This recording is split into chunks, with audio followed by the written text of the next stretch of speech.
Come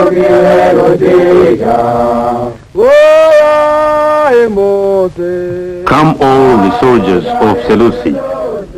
We are looking for our enemies who fight against Rhodesia. We live in the bush. We sleep in the bush, living like homeless ones, looking for our enemies who wish to destroy Rhodesia.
Modern conventional warfare has made elite troops out of the highly mechanized units. But in bush warfare, the elite are the combat tracker units. I'm Dave Patterson, and I'm with Lieutenant Colonel Ron Reed Daly, commander of the Selous Scouts, just such a combat tracker unit in Rhodesia, and I'd like to ask him why there is a tremendous amount of secrecy attached to his unit. Why the mystique about the Selous Scouts? Well, this was largely brought upon by ourselves. I personally do not go for publicity. I think an awful lot of units have spoilt themselves by attracting an aura of sort of supermen, which doesn't do the ordinary soldier any good. He starts to get a distorted opinion of his own abilities, which is bad. One must never underestimate oneself, but one certainly should never overestimate oneself, and this is something that is likely to happen with a lot of publicity. Also, and the more important aspect was that of our African soldiers. These chaps are beyond price to us. They are invaluable. The training they go through, the limited numbers that pass through, the volume that starts a course, all these sort of factors make this chap a very valuable part of the unit. We're very anxious that their faces are not known to the public, particularly the African public, because it is a fact that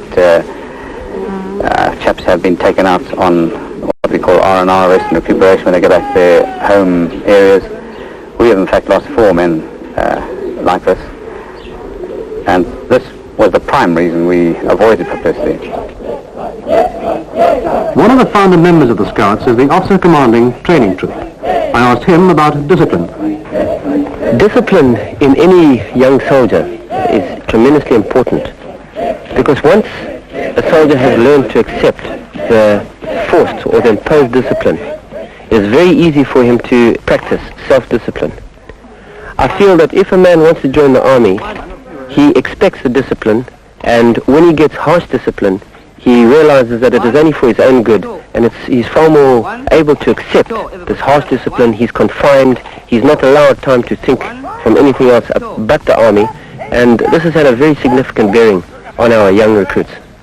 I think possibly people who don't know the unit or don't know the workings of the unit think that the unit is unregimented, because eventually this young recruit will be taken into the bush environment, and his modus operandi will be totally divorced from the harsh discipline. This is why we put so much emphasis on this disciplinary phase, so that it can instill in his mind the aspects of discipline, which can very easily and will very readily be brought to bear if the circumstances require. The unit is multiracial.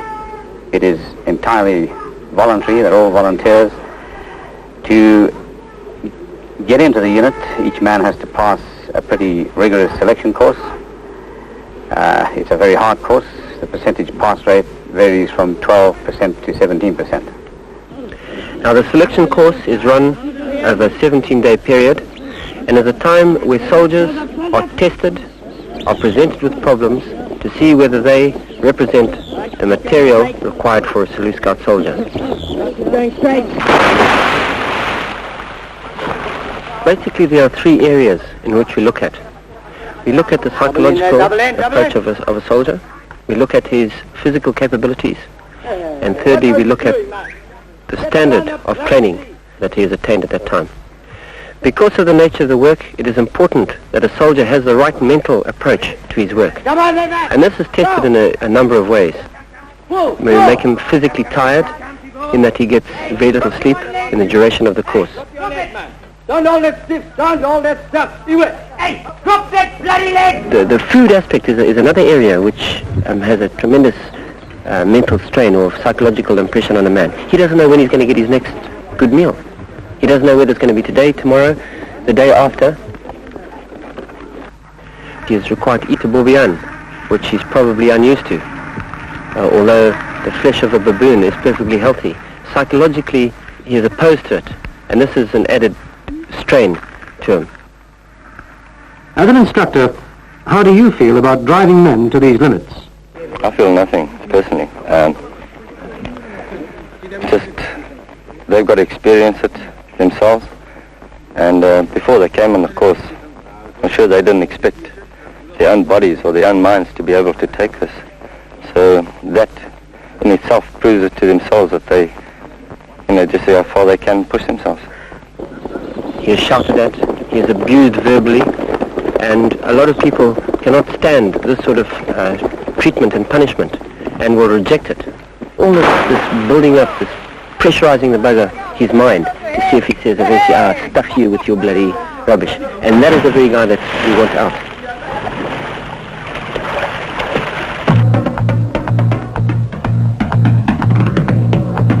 The endurance march is designed to take a man to the absolute threshold of his physical capabilities. They are presented with a pack weighing up to 75 pounds. The important aspect of this is not the weight of the pack, but the fact that he's carrying 25 kg stone. This has got a two-edged effect. One, you've got the psychological effect, in that he knows that he can't eat his 25 kg when he gets to the other end. In fact, it's a worthless load. And secondly, it represents heavy equipment. A lot of people ask, well, why don't you give him the heavy equipment? If he wants to pack up in the chateen, you can hardly throw away the heavy equipment, but you can throw away rocks. Another area on the psychological side of things, he knows at any time he can throw away his rocks and give up. And this works on him.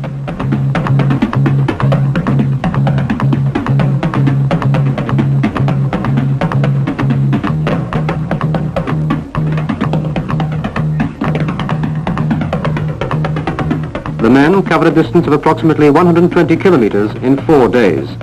They are fed a minimal amount of food, 1 packet of army-type dog biscuits and a tin of bully beef for this entire period. The going is of a very rough country and ends in climbing a hill feature which taxes these men to the limit.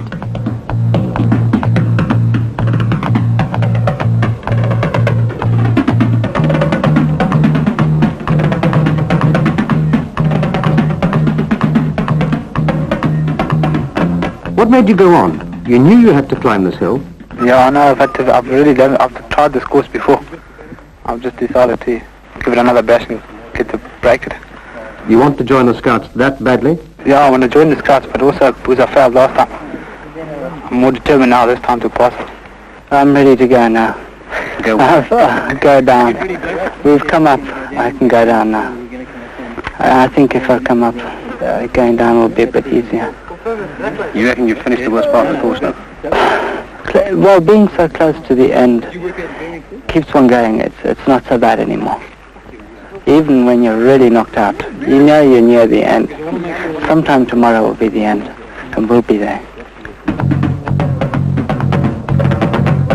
On the last day, the home run is a speed march of 15 kilometers, carrying sandbags. Colonel Reed Daly, of 114 men on this course, only about 21 made the grade.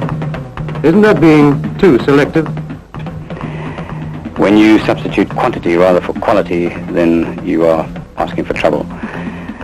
One of the hardest things to do in a unit is to maintain a standard, because as one builds up perhaps a reputation, people are apt to let things go to their head and things begin to slide. I think it's mandatory in these sort of units that a very rigorous selection is maintained so that the very best come in.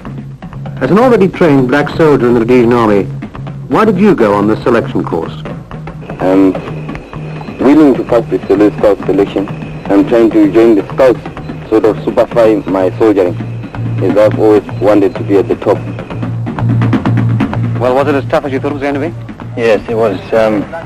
Surprisingly enough, it was not in the military context that I felt the toughness. It was in the limits of personal endurance, my personal endurance. I realised the physical aspect would be quite hard, but I never expected it to be combined, on the mental level. And psychologically, it was very tough. Was the selection course as tough as you were led to believe it was going to be? Yeah. What was the hardest bit? Endurance. What did you have to do? That was the hardest. Oh, you carry a bloody pack up and down those gummos all for 4 days, 3.5 days. It was rough. What were you thinking about? Nothing. You try and think about nothing. Not food, not water? If you think about food or water, you just buggers you up. Well, do you think you're a Selous Scout now? Well, not quite. Still got to do trekking course. The basic trekking course deals in two areas of training. That is the practical and physical trekking of humans on the ground, and secondly the area of bushcraft.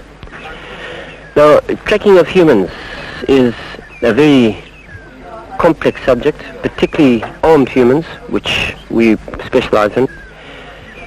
A student or a soldier that comes on the course can only be given the fundamental basics of trekking. You give him all the help, you show him what he has to look for, and that it is up to him to learn. I would say 90% of students, possibly more, 95% of students who are presented with the fundamental principles of trekking, in the right environment and with the right coaching, pick them up and eventually progress to operational trekkers. And this is what we try and achieve on the basic trekking course.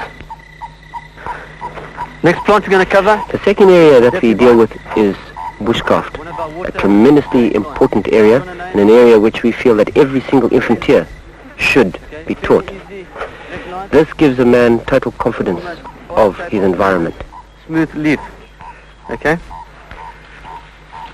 The actual vine has got a smooth, flaky, white bark.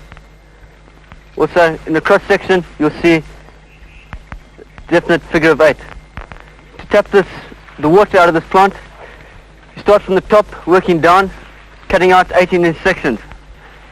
Okay, reach up as high as you can, preferably climb the tree, and then cut it in this manner. He is taught how to extract food from vegetation, water from vegetation.